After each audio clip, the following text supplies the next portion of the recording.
صرف اس شخص کو خبردار کر سکتے ہو جو اس نصیحت یعنی قرآن کی پیروی کرے اور رحمان سے غائبانہ ڈرے، سو اس کو مغفرت اور بڑے ثواب کی بشارت سنا دو۔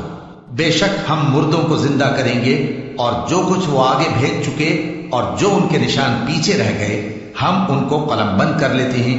اور ہر چیز کو ہم نے کتاب روشن یعنی لوح محفوظ میں لکھ رکھا ہے۔ اور ان سے گاؤں والوں کا قصہ بیان کرو جب ان کے پاس پیغمبر آئے، یعنی جب ہم نے ان کی طرف 2 پیغمبر بھیجے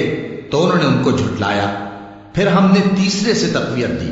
تو انہوں نے کہا کہ ہم تمہاری طرف پیغمبر ہو کر آئے ہیں۔ وہ بولے کہ تم اور کچھ نہیں مگر ہماری طرح کے آدمی ہو،